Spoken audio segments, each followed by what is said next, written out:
I'm happy to do that all day, every day. I'll wear them all day, every day. I'm all set on the brown front. That's what I really need in my wardrobe. It's what I really want in my wardrobe, and I just need to make the time to do it.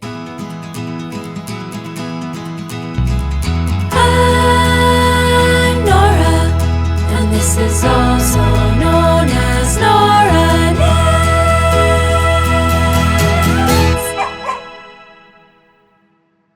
Hello there, I'm Nora, and you're watching, also known as Nora Knits.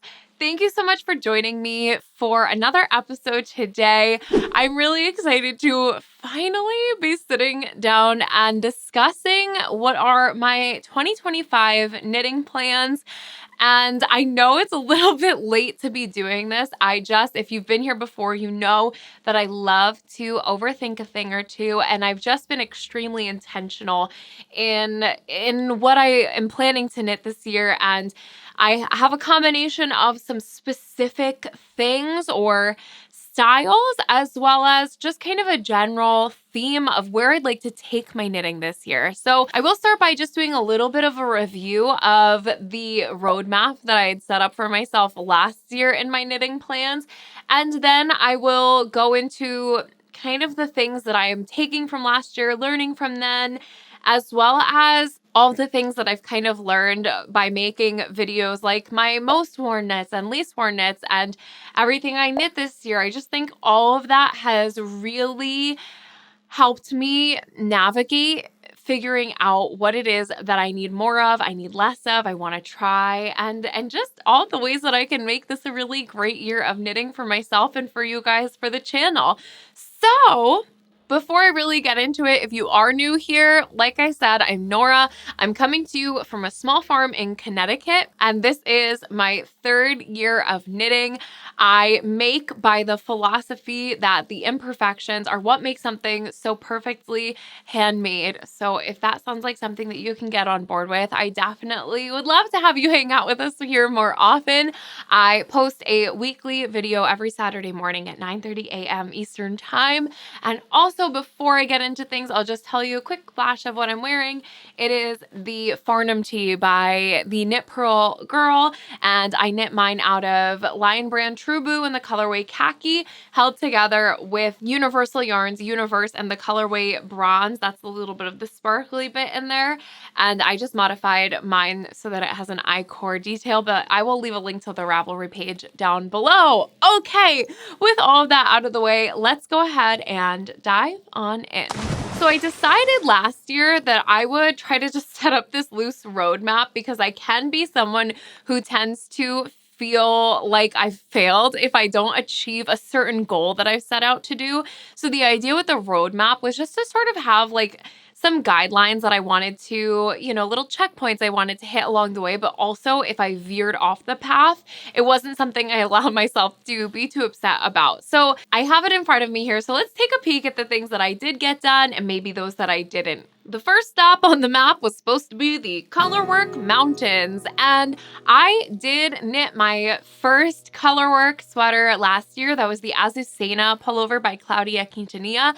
I think it was an excellent way to dip my toe into colorwork, but after that, that kind of need and desire wore off a little bit. But I will say it's back this year. It's back with a vengeance. So I dipped my toe. I made a quick pit stop at the Colorwork Mountains. After that, I had Basics Beach, and I think that this is really where I lived and where I thrived in 2024. I set out on a mission to add more hand knit basics to my wardrobe, and I definitely achieved that. I think that the standouts from this kind of category are anything that I knit in a neutral, which was most things, and that was just really what my wardrobe needed.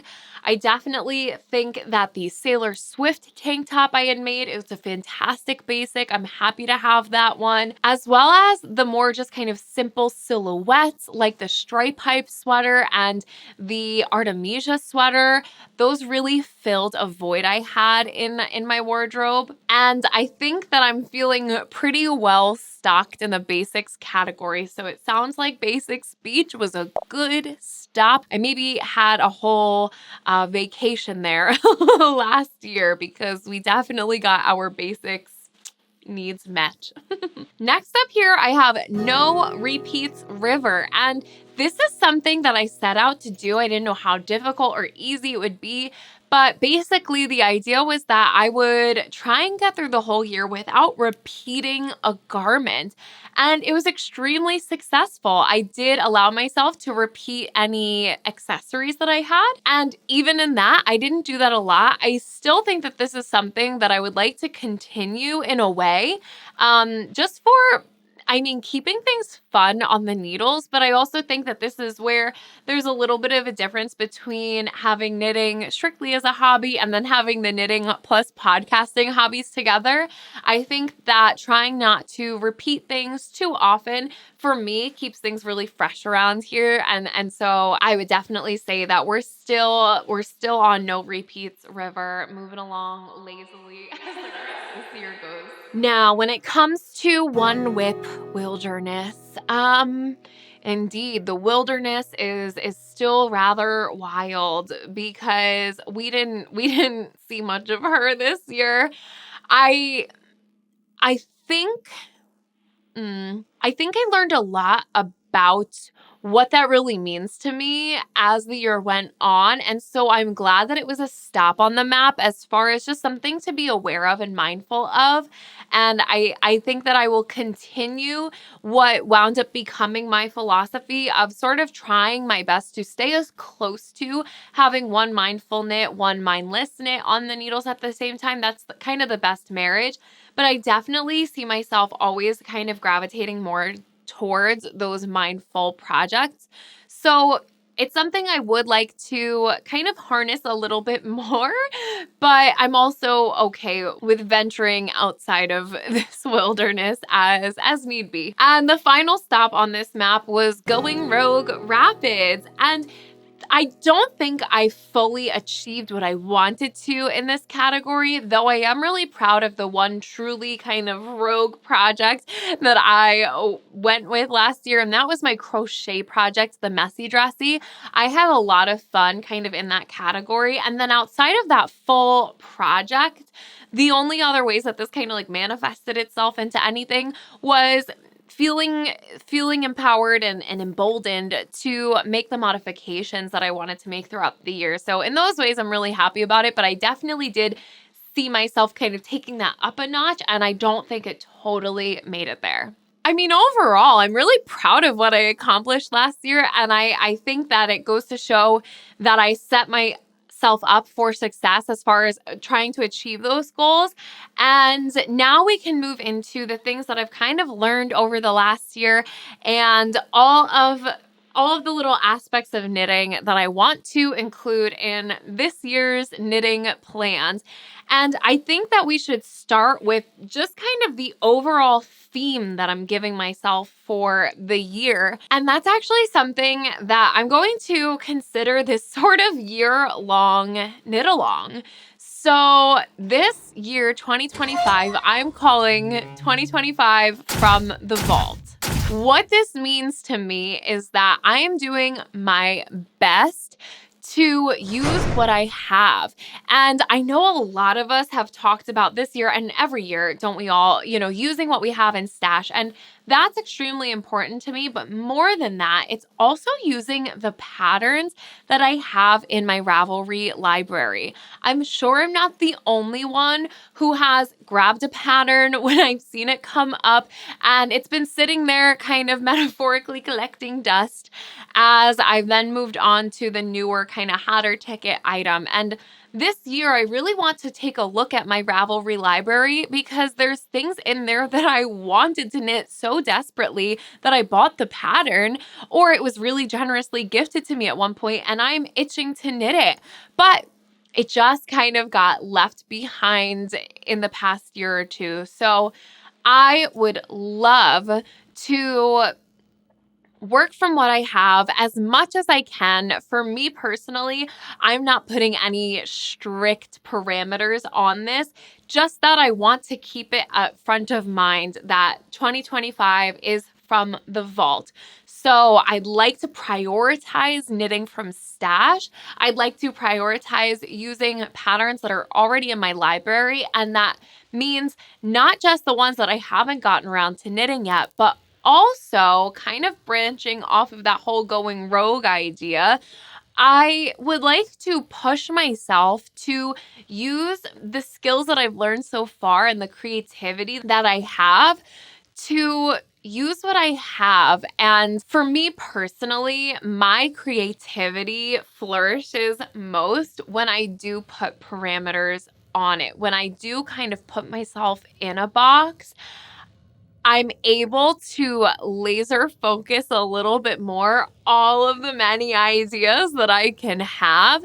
And I ultimately wind up with what I am most excited about and passionate about, because I didn't just have ideas coming from every which direction. So by saying that you can only use the patterns that are in your library, when I'm in the mood to knit a V-neck cardigan, maybe instead of going and finding a new pattern for one, I'll look at the ones that I have in my library and make the changes to them that I need to, whether that be for gauge purposes, or if I have one that already has a texture on it and I just want to stockinette cardigan. I think I have the skills now and the ability to make those modifications. And what it's going to do is not only obviously use what I have, and that will make everything that I have a lot more purposeful in life, but also it's going to allow me to kind of flex that creative muscle and that design muscle that I'm just really, really eager to get into, and trying to figure out the best way to kind of enter that designer space. It sounds very luxe and exciting and intimidating. So if I just start by using what I have and making the changes I want to, I think that that's going to be a really fun way to approach, beginning designing. And so this is me inviting you all to participate. I'm going to just use the hashtag throughout the rest of the year, 2025 from the vault. And if you are going to be working on any projects where you're using yarn from stash, where you are knitting from your Ravelry library, maybe knitting from some of those books you have sitting around, then I implore you to also use the hashtag. And I think throughout the year, I will use this to kind of just cherry pick some fun little random giveaways. But I would like to set up a very exciting giveaway for like the very end of the year. I know we're far out, but I think that this is something that it could be fun for us all to do together. So definitely let me know in the comments if there's any project that kind of sparks an idea for you. Maybe there's that one pattern in your library that you've had in there since 2005 and you're like, now's the time to actually get to it. So I'm really excited to be knitting within the vault this year. I thought it just sounded cool too, let's be honest. So that's kind of the ambiguous umbrella that I'm working under this year. Now, from that perspective, everything else has kind of branched off. I'm going to save the more specific kind of checkpoints that I have, a sort of vague make 9, if you will, but it's not a make 9, it's like a make 4 or 5, and it's not a specific pattern. It's just sort of like something in this specific category. I'll save those to the end. And so the other kind of categories that I've broken my goals into this year are color, structure, elevated basics, and practical. So let's start by getting into color. Anyone who's watched my videos over the past few months knows that I have fallen in love with the color brown. It's just been everything I've needed. And I'm not even kidding. This has been so much deeper than my knitwear. I've got brown blankets now. I got brown shoes. It's just a lot of brown. And I think I needed that. But I also feel good, I'm all set on the brown front. So I'd like to avoid that color for at least a little bit. And I would love to play with color and infuse some color into my wardrobe, which is also kind of another theme that I'm going to be working with this year, and that is to just follow the joy in my making. Lately, I've been so excited by projects like the one I've been talking about on my podcasts lately, where I'd like to knit the Stitches sweater by Veronica Lindbergh. I actually have my swatches here, so I'll just show you, but this is a project that I'm planning to not only modify and play with to ultimately reach my vision, but I also am really playing with color here, and it's just what I'm craving. So I'm planning to follow that joy, and if there's a color I'm in the mood to work with and it's in my stash, which I have plenty of color in there, why not just use that color right now? And I'm hoping to move a little bit further from so many deadline knits and instead just say, like, what am I in the mood to cast on today now that my needles are free? So I know already I'm planning to make that Stitches sweater. I want to knit a red cardigan. I have a green sweater planned, a pink cardigan. There's a purple sweater I want to make. There's a lot of color, and I'm really excited about it because I think that that's kind of exactly what I'm needing. Now, in that next category, when it comes to structure and shape, I feel like we've all been knitting so many big boxy sweaters. And if you know me, you know that I'm happy to do that all day, every day. I'll wear them all day, every day. I love a big boxy, oversized, cozy sweater.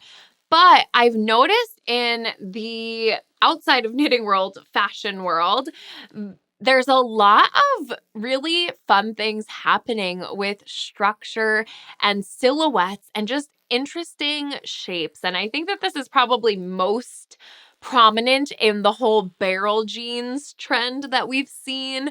So just playing a little bit more with proportion and shape. And I think in knitwear, I'm hoping to find more interesting fits. So I'd ideally like to find some sweaters this year, some garments that aren't going to be just the boxy, oversized fit, but are instead maybe something that has a little bit more of an emphasis on the waist, or maybe it's an interesting shape in the sleeves. Just things that are creating new shapes, new silhouettes, and ultimately, I think I'm just craving a little bit of more structure. I love a blazer in my non-knitted wardrobe life, and I feel like I don't have anything that kind of is as powerful as that in my knitted wardrobe. So I definitely want to play around with that some more. Now, the next category, elevated basics, I think can kind of play off of the structure and shape and silhouette idea, but it's also looking back at what worked in 2024, where the basics I knit in 2024, that really was translated in color and simplicity. Again, those neutral knits and just very kind of simple, casual basics. This year, I would like to still have basics in my wardrobe, but in a fresh and elevated way. So somewhere I definitely plan to play with that is with another Artemisia sweater, like I had mentioned earlier. I love the concept of knitting a sweatshirt and having it be something that is, in theory, very casual sweatshirt, crew neck, very sportswear, but it's made so luxe by having it made out of a boucle. And so I do already have the yarn for this one, and it's actually going to be a bright, bright bubblegummy pink.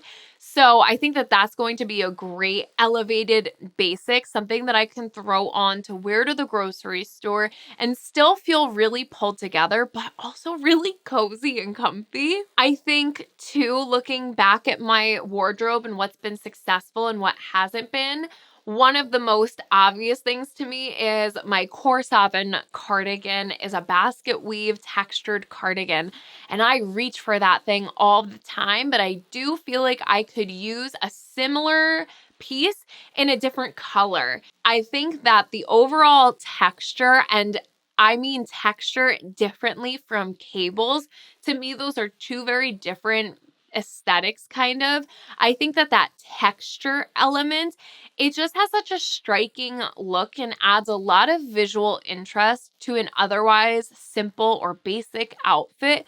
So I do think that in my wardrobe, I have a lot of room for more garments like it. I've actually kind of been pulling together a list of what this could turn into. So maybe if that's something you're interested in, I could even just do a little pattern roundup video.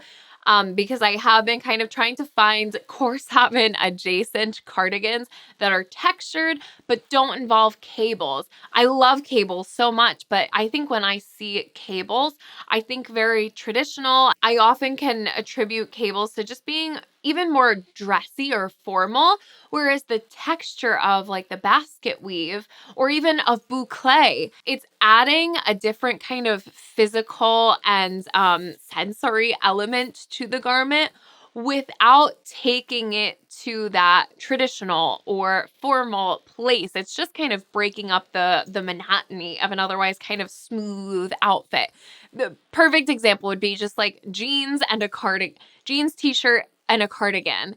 If you just wear a stockinette cardigan with jeans and a plain tee, the outfit can look very basic and it can lack personality. I think that if you immediately just switch that cardigan to something that has textural visual oof, that's a hard sentence, textural visual interest, then it immediately elevates the whole outfit and it can look really sophisticated and cool and classy without having to go down the more traditional route. So I definitely would love to see another textured cardigan piece in my wardrobe. Absolutely, if you have a suggestion for that, let me know in the comments. And then the other part of this elevated basics idea, which is kind of more what I was saying would branch off of that silhouette and shape category, is making more garments that have interesting lines. I think a great example of this is the Paul cardigan by Morica Knit. That's actually the red cardigan I'm hoping to make in the very near future. I love the way that this cardigan is simple and clean at first glance, but the more you look at it and the more you observe all of the little details, you realize that it's actually a really interesting piece.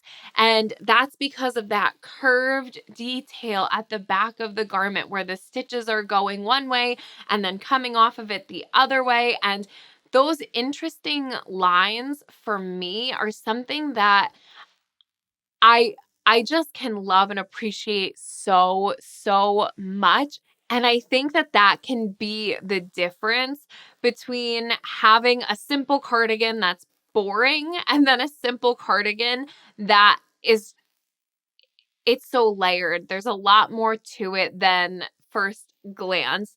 So I would love to find more pieces that have these interesting lines, be it where you have horizontal knitting that's meeting up to vertical knitting, or even just that horizontal knitting in general, right? We've seen this come through with the Midland cardigan by Laura Penrose.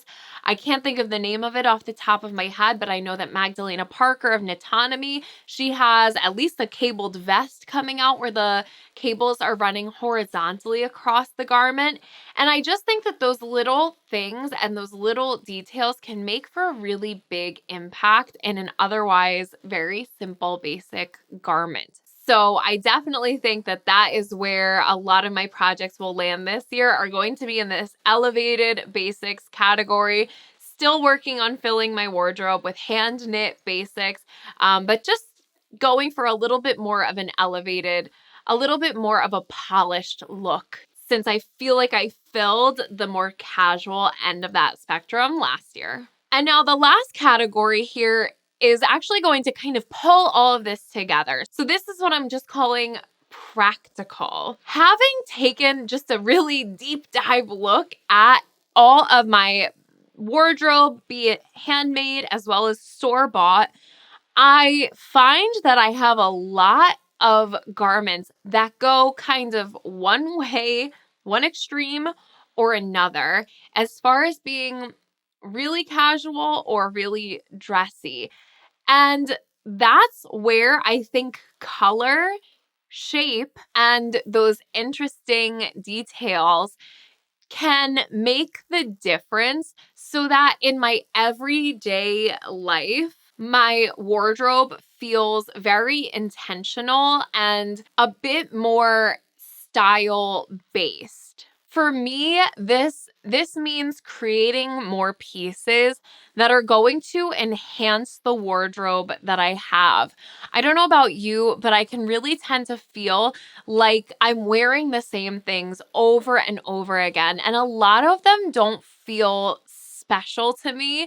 And that's just something that's important to me when I'm getting dressed, is to put something on that feels special, even if it's the simple sweater that I'm running out to the grocery store in. So that doesn't necessarily mean I want to go to the stores in a ball gown, but I think that when a piece has just that extra element to it, that extra bit of thought and care, whether it be the design, the color, the shape, whatever that choice is, that kind of steps that piece up a little bit, I ultimately feel really good about what I'm wearing. And I think that a lot of the wardrobe I have just can be brought up a notch by adding in the right pieces. So those are the categories I'm hoping to kind of just live in this year of knitting. Now, within those categories, or just aside from them in general, I have a few specific boxes I want to check, be it techniques I want to try, shapes I want to achieve, or just certain garments I think I need in my wardrobe. And I think a couple of these things are going to be easier to achieve than others. So let's start out with a technique that I really want to try this year. And for me, I think that this is kind of coming into that structural and shape elements of things, those elevated basics. So it feels appropriate for the goals I've already set out. And that is felting. Now, again, I have these swatches here because I am planning to knit the Veronica Lindbergh Stitches sweater and then actually go back and felt it. And this is also going to be something where I am kind of following the joy and doing a bit more of that going rogue situation, because I have this pattern in my library. I have this yarn in my stash that is feltable, and I had a vision for what this sweater could be in my wardrobe. So I'm excited to play. And I think that that's another word I could even use to describe how I want to approach my knitting this year, is to just play around. And in this particular situation, I'm not afraid to fail and have something that isn't wearable in the end, because I'm more interested in the process of playing, trying something new, following the joy that I have around these colors, and trying to make something that I haven't seen before. So felting is something that I've been really, really intrigued by. And this will be me. I'm just going to say dipping my toe into it, but it's going to be a whole sweater that I'm going to make into a quarter zip. So for those of you who are concerned about it going over my head, no problem. Don't worry. I think that this could either open a whole new door where I try felting with different things, and maybe that's how I achieve more structural elements that I'm kind of seeking and longing for in my wardrobe. Or I try this, I play, And maybe it's horrible in the end, and I realize I never want to do that again. I never want a felted garment in my wardrobe, and maybe it's a big fail, but it won't be a failure at all because I will have followed my joy, I will have played, and I will have tried something new. And ultimately, the goal is always me working towards just coming up with something new and getting my little brain babies, as I call them, out into the world and seeing those ideas come to life. So I'm really excited to try felting. I'm really excited to try this project, and we'll see if that kind of turns into a rabbit hole for me. But if nothing else, this one project is enough for me to scratch that itch. The next thing on this list is a specific style of garment that I'm looking for, and I just haven't seen the right one. And that is a fitted cardigan. I don't know if it's just my algorithm. I don't know if it's just that Instagram knows what I like to see, but I keep seeing looks out in the stores and online where these girls are wearing more fitted and figure hugging-ish cardigans. And I think I really like the look of it, but I haven't seen any in the knitting pattern world that provide the same silhouette and shape and aren't just I don't know how to even describe this. I think that there's a difference between a figure hugging cardigan that's fitted and kind of just waist defining, and then there's just like a tight fitting cardigan. For me, those are two different things, and I would really love to see if there's a way that I can get one of these cardigans into my wardrobe this year. I think kind of piggybacking off of that, there's another style element that I'm hoping to knit this year, and I often see it on said fitted cardigans, but I've also seen it on more kind of loose boxy sweaters. And I think that this is something that would play into my structure and shape category as well as the elevated basics by having one of these garments with barrel sleeves. So I've talked about the barrel jeans thing. I'm a big barrel jeans girl. I don't have the Free People ones. They look a little bit wild on me personally. I love the way other people look in them. They just don't really work for me. The pair that I have, they're more subtle. They're from H&M, and it's a very kind of subtle barrel leg, and I love that look. But I'm also loving the look of these barrel sleeves where the sleeve actually kind of comes out from the top of the shoulder and then kind of stands up on its own, not in a puff sleeve way and not in a balloon sleeve way, but actually so that it kind of creates more fullness at the elbow and then tapers back in at the top and the bottom. I think that this sleeve is just something I have not seen before, and I would absolutely love to see a pattern pop up with this.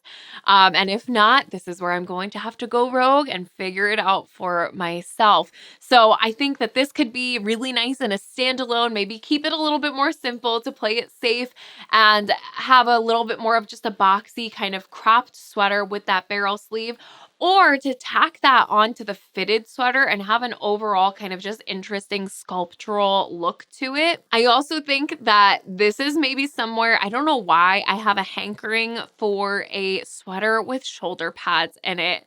I love a shoulder pad. I think that they're really fun in blazers, but also in those like muscle tees or just t-shirts that have an angled shoulder to them. I think that those are really fun. So I'd love to see a way that I could kind of translate that into my knitting as well. And it's possible that the shoulder pad, the barrel sleeve, the fitted cardigan, those might all kind of play a role in one piece. And it could look super 80s and just, irrelevant, or it could look really cool. And if I'm following the joy and playing around, then I'm willing to do the work to find out. And then the next kind of specific thing on my list here is I want a yellow sweater. I once upon a time had a yellow sweater, and I know that that yellow sweater was something I reached for every day. That was quite a few years ago now. The yellow sweater is long gone, But I don't know why yellow tends to play like a neutral in my wardrobe as long as it's the right yellow. So I'm talking about a pretty egg yolky, sunshiny, true primary yellow that just has the little hintiest bit of mustard to it, but not so mustard. I have a mustard sweater. I want a proper primary yellow sweater. And I think for that garment, that would be something that I'd want to knit in a very basic way because the star of the show in that situation should be the color. So I'm feeling a kind of simple split hem, maybe yellow sweater, something that I could wear over a button down or over a t-shirt like the cool girls do and have their little t-shirt collar popping out from underneath. I'd be okay with that too. And so that's probably the most specific thing that I have on this list for this year. Now, moving even a little bit more specific, there are a few projects that have been in my queue. I have the yarn for, I'm like so ready to make them that have been lingering for some time. And so I want to say that they're going to get done this year. What's kind of funny though is that these projects are probably the more neutral ones. Which maybe makes sense because they're things that have been sticking around for a long time in the back of my mind, things I want to make, those patterns that I just can't get out of my head and I haven't fallen out of love with since putting them on my queue a year or two ago. So this is probably my make 3. If I had to choose 3 patterns that I want done and on my body by the end of the year, those would be number 1, the Texo sweater by Jeanette Knits. This is a pattern that quite literally took my breath away when I saw it for the first time. I think it helps that the model is stunning, but it just looks really luxurious and beautiful and yet a little sporty and casual. So it's an all over kind of traveling cable knit sweater and it has a V-neck with a sort of, I would almost call this like a sailor collar where it looks like a collar that if you kind of pulled it up and shut the V-neck, it would kind of stay almost like a quarter zip would, but instead it kind of flaps behind like a tiny little cape. I adore the fit of this sweater. It has a split hem on the sides and there's a relief from the cables and the little bit of garter stitch that you see there. It also has a ton of those honeycomb cables, which I love so much, and I haven't knit since knitting my 2023 Christmas dress. So I'd really love to see how it goes making those again. And this is exactly what I'm talking about when I say the special little details. For me, it's the way that it looks like she's maybe tucked that fabric where the drop shoulder meets the sleeve, and it creates a little bit of a vintage sporty look for me. So where someone else maybe would have just had the sleeve start at that seam, I think that calling attention to it just creates something a little more elevated, a little bit more special. So that is the first thing. I have the yarn. I want to make that so badly. The next project on my sort of make 3 is going to be the Miles shirt jacket by Ozetta Haley Smedley. I actually feel like quite the broken record when it comes to this one because I feel like this has made it into at least every other knitting plans video I've ever made. So this is the year I want to get it done. I actually bought the yarn for this, which is an unspun yarn. She calls for Wool Dreamers Manchalope, and that's not what I grabbed, something a little bit different. The one that I got is a little bit of an olivey green, brown, reddish.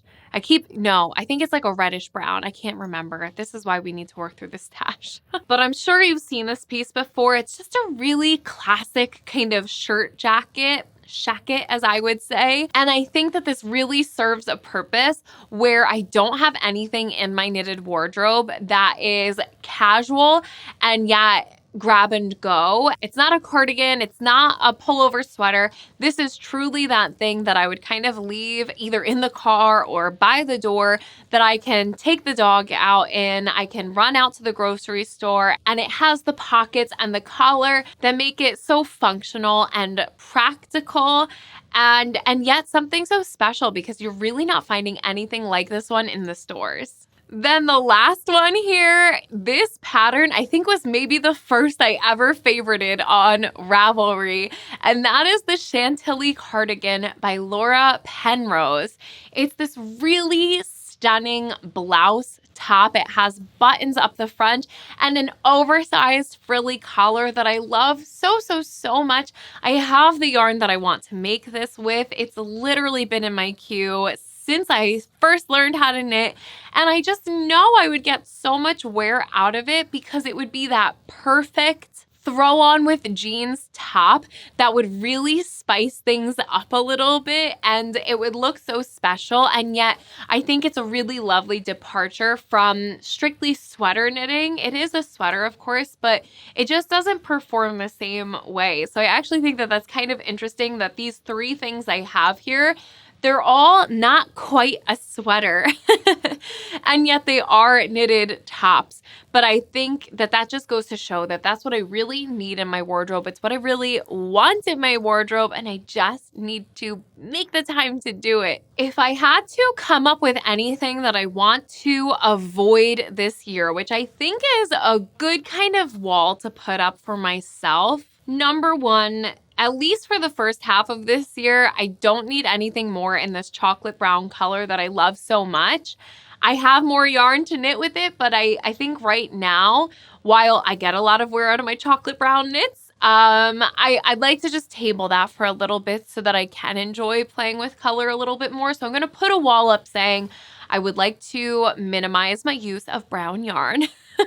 But I do think that that's the only thing I'm really going to limit myself to. I think if I give myself too many walls, then it's going to feel like I can't just follow that joy. And the reality is I have so much yarn in stash that's so beautiful, and most of it has a project assigned to it. So I really just want to see myself use what I have. I'm sure so many of you feel the same way. So if you do, then please, by all means, feel free to keep us in the loop. We can all stay connected on Instagram by using that hashtag 2025 from the vault. And this will just be something that we can kind of hold each other accountable to by staying connected in that way for the remainder of the year. And I promise you, I will find some good prizes to make it all worth it in the end. And I would just say to figure out what's going to work for you. I'm the kind of person that as soon as I tell myself I'm not allowed to buy anything, suddenly I want to buy everything. So that's kind of why I've left the door open, and I'm living by this just 2025 from the vault, because I think it could be a fun challenge to only buy yarns when you have the pattern already, or only buy the pattern when you have the yarns. So at least there's always that feeling of working out of your hole a little bit. And yet I think that the number one thing is just to follow the joy and just find ways to play in your knitting this year, especially if you are someone who's been knitting for longer than I have. I'm sure it can feel like you've already knit everything. So what's the one thing that you haven't done, or you haven't allowed yourself to do because you thought you'd never wear that thing? Maybe it's time to just do it for the sake of doing it and not worry about how much wear you're going to get out of the end result, and instead just enjoy the journey of trying something a little bit different. Obviously, I'm feeling so incredibly inspired, and part of the reason for that is because I get to indulge in just talking about my knits every week. And so I want to say thank you to all of you for helping to create this space where we do get to just shut out the world and think about knitting for a little bit. Honestly, this moment is my favorite part of every week. So thank you so much for being here. Let us know what it is that you're working on this year. What are you going to be knitting from the vault? What is the pattern or the yarn that's been in your vault the longest? Let us know. And otherwise, if you enjoyed this video, I would love it so much if you would go ahead and give it a thumbs up. If you subscribe and you ring the bell, then you're going to be notified anytime I post a new video. However, I do post every Saturday morning at 9:30 a.m. Eastern time, so you could always count on that. With that, a big ol' thanks for watching, and I will catch you on the next one. All right, you guys. Bye.